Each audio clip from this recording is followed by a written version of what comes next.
Say It Loud, the history of black television, Sundays at 9 on CNN. Topping our political radar, a break in the chain of command for the first time in more than a century. It's happening because of a Republican Senator, Tommy Tuberville's protest of the Pentagon's abortion policy. Moments ago, Defense Chief Lloyd Austin waded directly into that political fight, one that's leaving the Marines without a Senate-confirmed leader. We have a sacred duty to do right by those who volunteer to wear the cloth of our nation. I am also confident that the United States Senate will meet its responsibilities. Thanks so much for watching. CNN News Central starts now.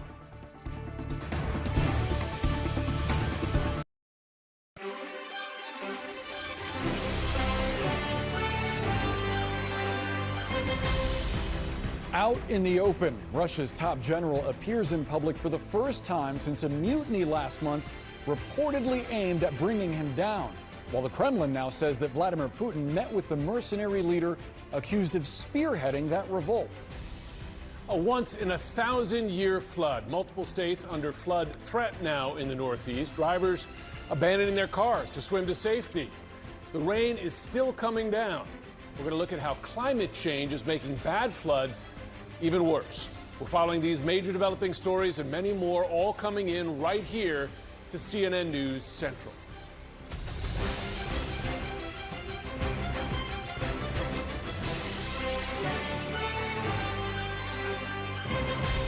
We start with President Biden back on the world stage. Last hour, Air Force One touched down in Lithuania for what is expected to be a jam-packed NATO summit. An expansion is going to be a big point of debate. Right now, Sweden wants in, but that is creating a new rift. And President Zelensky may be there too to personally make the case for Ukraine to join the alliance. But Biden told CNN this weekend that will not happen until the war with Russia is over. Meantime, on the Russian side today, a stunning reveal from the Kremlin. Moscow says that just days after that failed Wagner revolt, Vladimir Putin met with the leader of that mutiny face to face. And now, a top Russian general off the radar since that brief insurrection has come forward, publicly seen on video for the first time. Let's start with CNN's Fred Pleiken, who's live for us in Berlin. And Fred, this meeting seems completely out of character for Vladimir Putin.